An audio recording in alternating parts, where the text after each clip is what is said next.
Bismillahirrahmanirrahim. Assalamu alaykum, hurmatli televizor Bu haftalik istiqlol xabarlari programmamizni ko'rishinglarni qizg'in qarshi olamiz. Men Abdullah Yalqun. Hurmatli televizor ko'rishlar, aldi bilan biz iqtinoga bu hafta huzuruna sunmoqchi bo'lgan xabarlarimizning asosiy mazmunini tunishtiramiz. Iqtinoda Sharq Turkistonda masjid chiqish to'lqini mavzuli xabarimiz bo'ldi. Xitoy doiralarining Sharq Turkistonning janubini asos qilib turib, masjid chiqishga boshlaganligi, nurg'un masjidlarning chiqib bo'lganligi oshkorlangan bo'ldi bir qancha kundan buyon. Shundaqla yana Rossiyaning Checheniston tajribasi Sharq Turkistonda mavzuli xabarimiz iqtinoda bo'ldi. Xitoy Sharq Turkiston musulmonlarini bostirishda hamda Rossiyaning Chechenistonda boshqarish tajribasini o'rnak elish uchun Checheniya doiralari bilan aloqa qilishib, Checheniyaning yuqori darajali xavfsizlik vakillari guruhi Sharq Turkistonda ziyorati bo'ldi. Shundaqla yana Xitoy o'z fuqarolarining Turkiyaga sayohatga bormasligini uqtirdi mavzuli xabarimiz bo'ldi. 12-kuni Xitoy Tashqi ishlar ministrligi va Xitoyning Turkiyadagi bosh konsuli fuqarolarini bu Turkiyaga sayohatga bormaslikka ogohlantirdi. Amaliyotda 2 hafta burun Turkiyadan vakillar berib Xitoy sayohatchilarini ko'plab avatadiganligini va'da qilgan Xitoy. Bu va bundan boshqa xabarlarimizni iqtinoda bo'ldi. Diqqatinglar ekranimiz bo'lsin.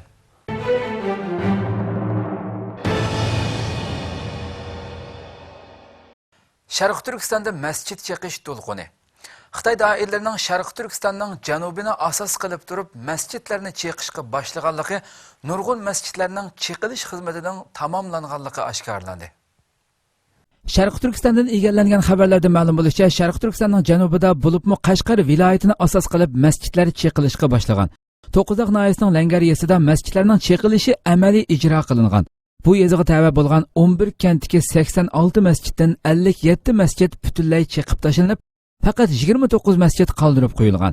Bu yezning Suluq 2-kentidagi aslida bor bo'lgan 10 masjiddan 7sining chiqilib, faqat 3 masjidning qoldirib qo'yilganligi bu ahvollarning yolg'iz To'qqizoq noyasida emas, balki Sharq Turkistonning hamma yerida umumyuzlik elib berilayotganligi, Xitoy tajovuzchilari dastlab Yangisarning So'gatlik yezi va boshqa yezlardagi masjidlarni chiqishdan boshlagan bo'lib, orqadan Sharq Turkistonning janubida jiddiy siyosiy vazifa sifatida umumyuzlik masjid chiqish to'lqini qo'zg'ash orqali hozir buni eng yuqori chekda ijro qilib, necha minglagan masjidlarning chiqilib bo'linganligi ma'lum bo'lmoqda. Xitoy tajovuzchilarining Sharq Turkistondagi bu jinoyatlarini masjidlarni a'lolashtirish, diniy asabiylikka zarba berish degan nom ostida elib berayotganligi, buning uchun avval barliq imomlarni yig'ib, bularga bizning hech qanday fikrimiz yo'q deb majburiy qo'l qo'ydirgandan keyin ondan masjidlarni chiqishga boshlaganligi o'ttirg'i chiqdi. Undan boshqa egallangan ma'lumotlarda Qog'iliq nahiya ichidami masjidlarning chiqilayotganligi ma'lum. Bildirilishicha, nahiya ichidagi 50 masjiddan 25 masjidning chiqilganligi. Bu chiqilgan masjidlar ichida Sharq Turkistondagi mashhur diniy olim va ustoz Abdul Hakimxon Maqsumajim salgan masjidning borligi bildirilgan. Undan boshqa yana Qashqar shahar ichining Xalti ko'chalaridagi masjidlarning taqib etilganligi, ma'lum vaqtlardan keyin bu masjidlarning chiqilish xavfi borligi ma'lum. Kuzatuvchilar Xitoy tajovuzchilarining Sharq Turkistondagi masjidlarni chiqishining bu rayondagi musulmonlarga og'ir iqtisodiy ziyon elib kelish bilan birga necha ming yillik diniy va milliy madaniyatlarni yo'qotishni maqsad qilganligini, bu orqali Uyg'urlarni assimilyatsiya qilish qadamini tiziltib, xitoylashgan yangi bir avlodlarni maydonga keltirish uchun elib berayotgan razil bir siyosat ekanligini bildirishmoqda. Biz bu vaqtda jurnalist Nabijon A'lo bilan maxsus suhbat elib bordik. Xitoy Sharq Turkistonda axborot erkinligini cheklash tadbirini kuchaytirdi. Xitoy Sharq Turkistonda atalmış muqimlikqa uyg'un bo'lmagan axborot xabarlarini tarqatganlarga og'ir jarimani qo'yish tadbirini chiqardi. Amerika ovozining 12-ayning 9-kuni bergan xabarda Xitoy tajovuzchilari Sharq Turkistonda atalmış muqimlikqa uyg'un bo'lmagan axborot xabarlarini tarqatganlarga og'ir jarimani qo'yish tadbirini chiqargan. Mazkur tadbirda axborot uchuri yasagan, tahrirlagan, tarqatgan, ko'paytgan uchur mulozimat tor bekatlari eng yuqori bo'lganda 50 ming Xitoy puli jarimani qo'yildi deyilgan. Xitoy doiralari bu xil axborot erkinligini cheklash tadbirini o'ttirg'a qo'yishda mundaq bir necha xil ishni sabab qilib ko'rsatgan. Birinchi, Sharq Turkistondagi milliy davolg'ish va ziddiyatning ulg'ayib ketishini tizginlash va oldini olish. Ikkinchi, Sharq Turkistondagi musulmonlarning bo'lgunchilik ideyasining texmi yamrab ketishining oldini olish. Uchinchi, Sharq Turkiston musulmonlarining Pokiston, Afg'oniston qatorliq qo'shni ellar va musulmon ellardan kelgan uchurlar bilan uchrashishining oldini olish. To'rtinchi, Sharq Turkistonda diniy ideya va atalmış zo'ravonlik voqealarini cheklash va oldini olish.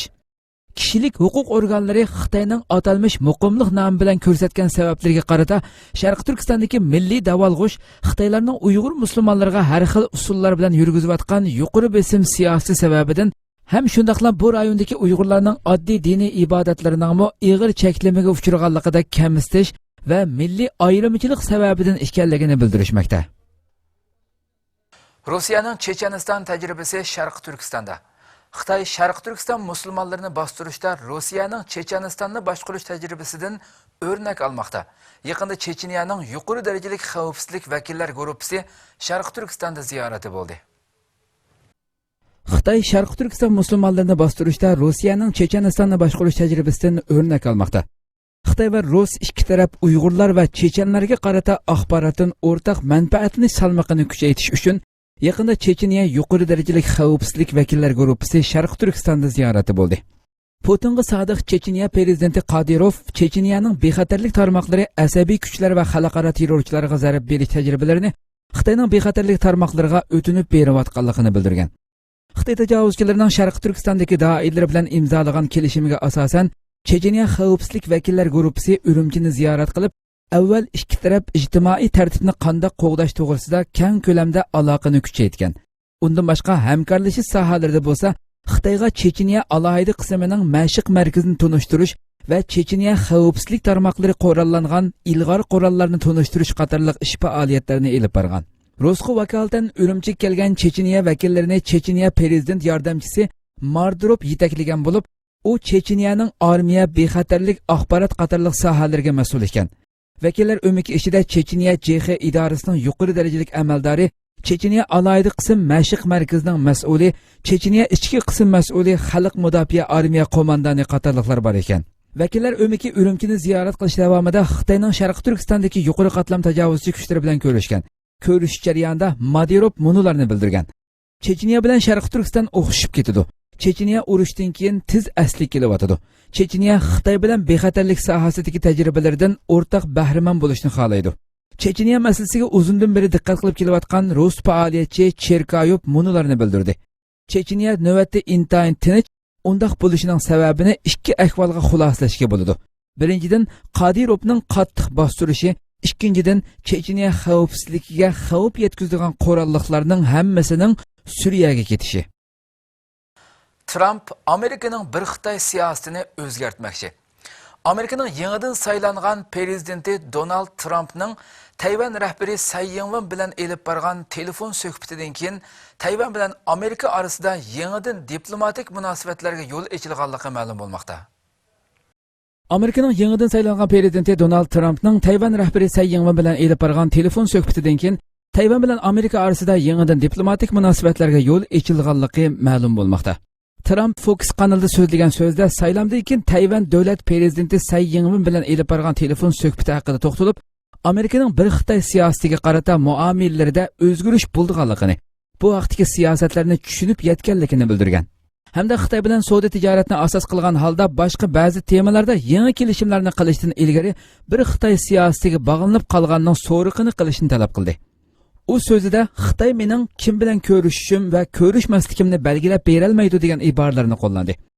Trumpning bu so'zlari e'lon qilingandan keyin Xitoy rahbarlari darhol inkos bildirib, Trumpni tajribasizlik bilan aybladi. Bu haqda Xitoyda chiqadigan Yer shari vaqt gazeti Amerikaning yangi prezidenti Trumpning so'zlaridan jiddiy turda andisha qilayotganligini, agar Trump bir Xitoy siyosatidan voz kechib Tayvan mustaqilligini qo'llasa, xalqarada Xitoy tarafdan Amerikaga do'st bo'lgan bir vaziyat ko'rinishini kutgili bo'lmaydiganligini, hamda Xitoyning oralg'i munosabatlik yangi siyosatlarini tuzganligini, u holda Amerikaning Tayvanga nisbatan hech qanday bir ta'siri qolmaydiganligini bildirdi. Amerikaning bu qatimliq prezident saylamidan keyin Trump Tayvan rahbari Tsai Ing-wendan kelgan tabrik telefonini qabul qilgan bo'lib, bu hal Xitoy doiralarining o'g'isini qaynatgan edi. Xitoy tashqi ishlar ministri Wang Yi taxminan 38 yildan keyin Amerika prezidentligiga saylangan siyosatchining tunji qatim Tayvan rahbari bilan ko'rishganligi haqida, bu faqat Tayvan tarafining nayrangvozlik o'yini, xalqaro jamiyatning bir Xitoy siyosatidagi maydonini o'zgartirmaydi. Bu telefon ko'rishishi Amerikaning uzun yillardan beri qabul qilgan bir Xitoy siyosatiga ta'sir ko'rsatmaydi deb ifoda bildirgan edi. Misr va Tojikistondagi Uyg'urlar uchun Xitoycha o'rganish kurslari ochildi. Sharq Turkistondagi Uyg'urlarni assimilyatsiya qilishga to'ymagan Xitoy doiralari amdilikda chet ellardagi Uyg'ur o'quvchilarga bu qari qo'lni so'zishga urinmoqda. Sharq Turkistondagi Uyg'urlarni tamoman o'z iskanjasiga elib, ularning o'z mavjudligini saqlab qolish sharoitlarini butunlay yo'q qilishga tirishayotgan Xitoy doiralari chet ellardagi Uyg'ur o'quvchilar va bir qism Uyg'urlarga bu qari qo'lni so'zishga urinmoqda. Ba'zi xabarlarda ma'lum bo'lishicha, Xitoy tajovuzchilari Misrdagi Uyg'ur o'quvchilari orasida o'quvchilar uyushmasi nomida siyosiy tashviqotlarni elib berish bilan birga Xitoycha o'rganish kurslarini ochib, maxsus ta'lim-tarbiya elib berayotganligi, undan boshqa yana o'quvchilarga ichki jihatdan xizmat ishlashga yoki bo'lmasa vatanga qaytib ketishga majburlanayotganligi, undan boshqa yana o'quvchilarning ichki jihatdan xizmat ishlashga yoki bo'lmasa vatanga qaytib ketishga majburlanayotganligi Xitoyga qarshi gap so'z va harakatlarda bo'lmasligi talab qilingan. Ahvoldan xabardor kishilarning bildirishicha, Xitoy Misr doiralari bilan ichki jihatdan kelishib, Uyg'urlarga qarata iqomat o'zartish ishlarini taslashtirish orqali Uyg'urlarni vatanga qaytib ketishga qistayotganligi ma'lum bo'lmoqda. Xuddi shuningdek, Tojikistonda 12-oyning 6-kuni Xitoy tajovuzchilarining Tojikistondagi bosh elchisi Yuvin yaqinqi yillardan beri Tojikistonga Uyg'urlarni yig'in ochgan bo'lib, bu yig'inga Tojikistonning Dushanba va Xo'jandagi Uyg'urlardan 70 dan ortiq kishining qatnashganligi xabar qilinmoqda. Yuvin yig'inda qilgan so'zda Tojikistondagi Uyg'urlar va Uyg'ur jamiyatlarini maqtab, ularning Xitoy va Tojikiston munosabatlarida yaxshi rolini joriy qildirib kelayotganligini, bundan keyin texmo tirishib natijalarni yoritishini umid qilganligini bildirish bilan birga, Tojikistondagi Uyg'urlarning Xitoychani yaxshi o'rganishi kerakligini, buning uchun munosabatli xizmatlarni ishlaydiganligini bildirgan.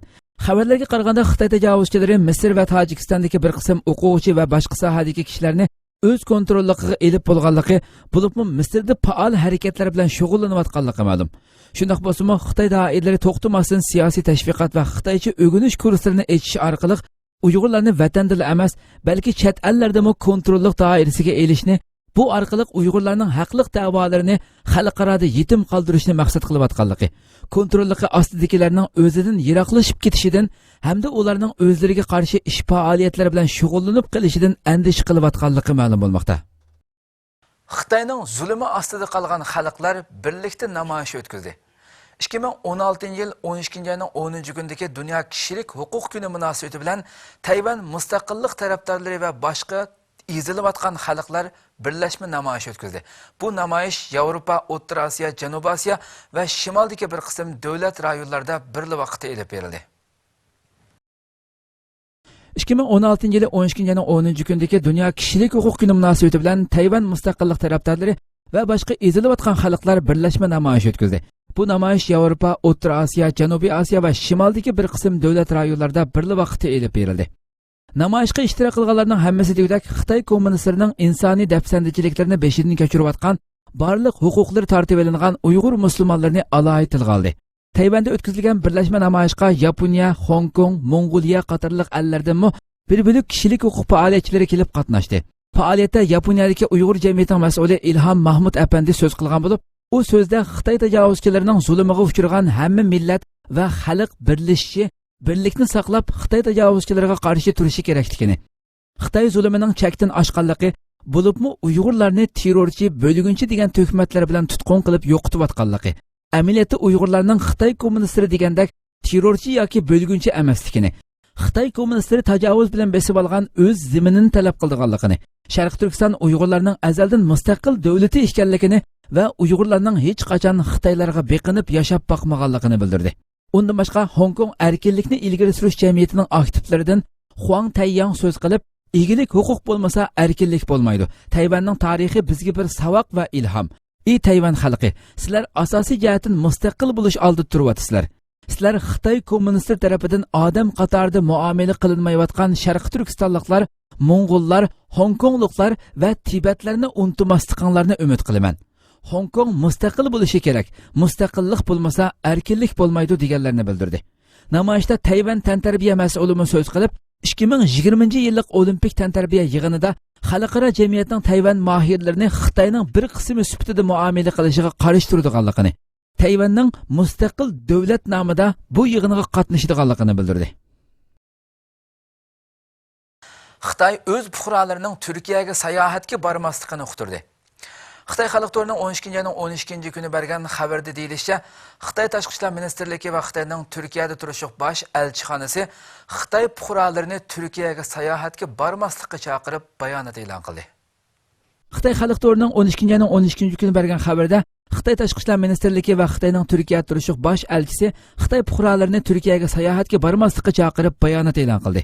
E'lon qilingan bayonot ogohlantirish shaklida bo'lib, buning vaqt muddati kelar yili 2-ayning 24-kunigacha bo'lganligini hamda buning ahvoliga qarab o'zgarishi mumkinligini bildirgan. Xitoy Tashqi ishlar ministrligi va Xitoyning Turkiyadagi bosh elchisi Turkiyadagi Xitoy fuqarolari va aloqador organlarning yuksak darajada hushyorlikni saqlashini, bexatarlik mudofaa va jiddiy ahvollarga nisbatan tayyorlikni kuchaytirib, sezgur rayonlar va odam ko'p yig'iladigan o'rinlarga berishdan ehtiyot qilishi, asosli Xitoy fuqarolarining Turkiyaga bormasligi va ko'p ehtiyot qilishini alohida ogohlantirgan. Xabarlarda ma'lum bo'lishicha, bundan saq bir oy ilgari Turkiya bosh ministrligi alohida tayyorliklar bilan Xitoy Turkiya orasidagi sayohatchilikni rivojlantirish uchun Muhammad Taha Gargarli o'g'li boshchiligida 18 kishilik bir hay'atni Xitoyga avatgan. Hamda Xitoyning munosabatlik yuqori darajalik doiralari bilan ko'rishib, har yili eng az bo'lganda 1 million sayohatchining Xitoydan Turkiyaga kelishiga sharoit yaratish to'g'risida muhim kelishimlarni tuzgan edi. Kelishimda har ikki tarafning kelishimdagi belgilimlarga qarshi salbiy ahvollarning yuz bermasligiga kapolatlik qilishi alohida tilga ilingan edi. Ammo Xitoy yanada qildig'ini qildi. Germaniyada İlham To'xti va Uyg'urlarning kishilik huquqi degan temada yig'in ochildi. 12 dekabr kuni Germaniyaning Bavariya parlamentida İlham To'xti va Uyg'urlarning kishilik huquqi temasida maxsus xalqaro yig'in uyushtirildi. Yig'inga Yevropa va dunyoning boshqa joylaridagi kishilik huquq mutaxassislari, faoliyatchilar, siyosiyonlar va Bavariya parlament vakillari, muxbirlar, shundaqla Uyg'urlar qatnashdi. Dünya kishilik huquq kuni munosabati bilan dunyoning har taraflarida Xitoyning Sharqiy Turkistonda elib berayotgan zulm va qatliam siyosatiga qarshi har xil shakllarda norozilik faoliyatlari va yig'inlar elib berilgan bo'lib, 11 dekabr kuni tushdan keyin Germaniyaning Myunxen shahridagi Xitoy konsulxonasi oldida Dunyo Uyg'ur qurultiyining o'rinlashtirishi bilan namoyish elib berildi. 12 dekabr kuni bo'lsa Germaniyaning Bavariya parlamentida İlham To'xti va Uyg'urlarning kishilik huquqi degan temada maxsus xalqaro yig'in uyushtirildi. Yig'inga Yevropa va dunyoning boshqa joylaridagi kishilik huquq mutaxassislari, faoliyatchilar, siyosiyonlar va Bavariya parlament vakillari, muxbirlar shundaqla Uyg'urlar qatnashdi. Bu yig'inni İlham To'xti guruhi, Xatar ostidagi millatlarni qo'g'dash tashkiloti, Vakolatsiz millatlar tashkiloti va Germaniya Yeshillar partiyasi qatorliq o'rinlar birlikda uyushtirgan bo'lib, yig'inga Yeshillar partiyasining raisi Margarita Bauzi xonim riyosatchilik qildi. Yig'inda Uyg'urlarning hozirgi vaziyati, İlham To'xti masalasi, Sharqiy Turkistondagi kishilik huquq dafsandichiliklari qatorliq mazmunlar muhokama qilingan bo'lib, bu haqda 24 nafar kishilik huquq faoliyatchilari dokument berib o'tgan. Bu yig'inga Tayvandan kelib qatnashgan O'rkash davlat apandami Uyg'urlar va Xitoy vaziyati to'g'riliq muhim so'z qilgan bo'lib, yig'in oxirida bu yig'inning intayin muvaffaqiyatli oxirlashganligini bildirgan. Undan boshqa Xitoy demokratik harakati vakili va Xatar ostidagi millatlarni qo'g'dash tashkiloti Osiyo ishlari bo'limining mas'uli yig'inning muhim va natijali yig'in bo'lganligini muayyanlashtirgan. İHH Halepga yordam elib mangdi. 14 dekabr kuni İstanbulning Zaytinburnidagi Kazli Chashma maydonida Markaziy İstanbulga joylashgan İHH Turkiya insoniy yordam vaqfi tarafidan uyushtirilgan Halepga yordam faoliyatining axborot e'lon qilish yig'ini ochildi. 14 dekabr kuni İstanbulning Zaytinburnidagi Kazli Chashma maydonida Markaziy İstanbulga joylashgan İHH Turkiya insoniy yordam vaqfi tarafidan uyushtirilgan Halepga yordam faoliyatining axborot e'lon qilish yig'ini ochildi. Bu qitimqi axborot e'lon qilish tushdan buni soat 11 da boshlangan bo'lib, vaqfi raisi Bülent Yildirim va bir qancha kishi so'z qildi. Bülent Yildirim so'zda Suriya tuprog'idagi Halepning hozir eng xatarli bir ahvolda turayotganligini, begunoh bolalar va ayollarning o'ltirilayotganligi, yemak, ichmak va davolash jihatlarida ig'ir qiyinchilik qilayotganligini tilga ilib o'tdi. Hamda buni dunyo xalqi va har qaysi davlat rahbarlari bilib turayotgan bo'lsa-mu, ammo sukut ichida kuchli bir tadbirga yo'l echish uchun harakat qilmayotganligini bildirdi. U so'zda Halep xalqining jiddiy turda chedir, qishliq kiyim-kechak, yotgan ko'rpa va yemak-ichmaklarga muhtoj ekanligini, shu munosabat bilan ularni dunyo musulmonlarining, jumladan o'zlarining bir parchasi deb tunib, imkoniyati yor bergan doirada kerakli yordamlarni elib, bugun Halepga qarab yo'lga chiqishga tayyor bo'lganligini bildirdi. Saat 12'ler bilan axborot e'lon qilish yig'ini oxirlashib, Halabga yetkazish uchun IHH tarafidan tayyorlangan kerakli yordam buyumlari besilgan mashinalar Qazlıçeşme rayonidan Halabga qarab yurib ketdi. Bu faoliyatga Sharq Turkiston ma'rif va hamkorlik jamiyati raisi Hidoyatullo O'g'izxon boshchiligida bir qism jamiyat a'zolari qatnashdi. Ama dünyadaki bütün Müslüman kardeşlerimiz görüp duruyordu ki Halep barlık Rusya, İran ve Esed katillerinin ki askerlerinin ki korşağı içinde nurgun bombardıman hareketleri ile verilip manlaçı kardeşlerimiz şehit kılındı. Manaki içilişli halette bütün İslam dünyasının ki vicdanını vicdanına çağırarak verilgan şundan nidala feryatla yükselip atılgan bunda bir belki insani yardım vakfının ulaştıran Halep'te yol geçiş karvanının ki yolga çıkanlık faaliyetiyle bizim katlaştık. Bu bizim imani burçumuz bulağı hem dua ile madunyanı erciyatın imkanlarımızı seferber kılıp yerden kaçıkı teyyar bu kardeşlerimizin bugünkü hali bütün İslam dünyası için bir çakırık ilan kılıvatkan bütün dünya Müslümanlarının ki, devletlerinin ki, teşkilatlarının ki konuda imkaniyetten hemen seferber kılıp bu kardeşlerimizin kılışı için yolga çıkışı, bunun dua kılışı, bu imkanla seferber kılışını ümit kılımız bizim imkaniyetiyle inşallah Halep ve Suriye'li kardeşlerimizle destek çıkışına tayarız inşallah. İstanbul'da iğir derecede terörlük hücumu yüz verdi. İstanbul'un Beşiktaş'ta 11. dekabr şembe günü keç saat 10'dan 27 minut ötkende sakçılarının nişanga algan iğir derecedeki 2 kıtımlık hücum kılış vakası yüz verdi. İstanbul'un Beşiktaş'ta 11. dekabr şembe günü keç saat 10'dan 27 minut ötkende sakçılarının nişanga algan iğir derecedeki 2 kıtımlık hücum kılış vakası yüz verdi. Berilgan xabarlardan ma'lum bo'lishicha, bu hujumning plastik yaltiroqqa o'ralgan 400 kiloluk portlovchi modda besilgan mashinani portlatish natijasida maydonga kelganligi, voqea yuz berib uzoq o'tmayla yaqin atrofdagi ikkinchi terrorchining o'zini qo'shib portlatganligi bildirilgan.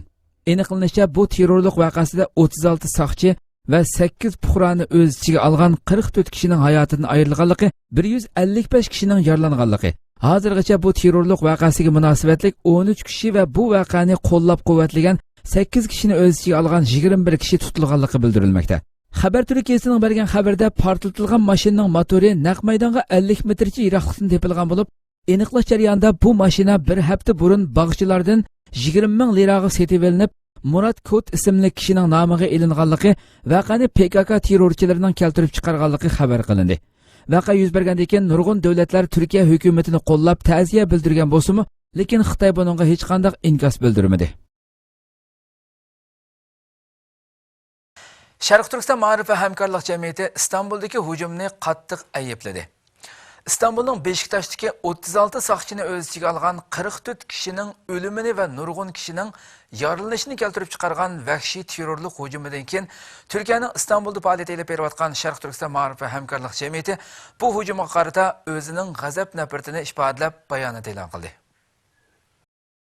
İstanbul'un Beşiktaş'taki 36 soqchini o'z ichiga olgan 44 kishining o'lishini va nurg'un kishining yaralanishini keltirib chiqargan vahshiy terrorlik hujumidan keyin Turkiyaning İstanbul'da faoliyat olib berayotgan Sharq Turkiston ma'rif va hamkorlik jamiyati bu hujumga qarata o'zining g'azab nafratini ifodalab bayonot e'lon qildi.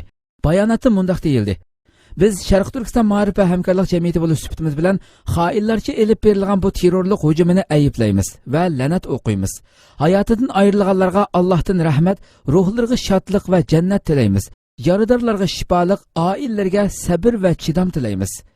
Bu terrorlik hujumining orqasida na PKK, na islom davlati yo'q.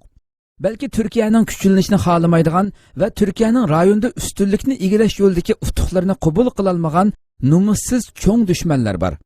Ularni yiltizdan qo'murib tashlash bilan birga ularning Turkiyada saqlanib qolgan qoldiq hujayirlarini mo yo'q qilish kerak. Tarixdan beri turklar dushmanlarga hech qachon yengilgan emas, balki bu yo'lda shahid berib kelgan. Xuddi tunugunki berilgan badallarga o'xshash bu badallar orqali dushmanlar ustidan har qachon g'alaba qilib keldi va bundan keyin ham g'alaba qiladi.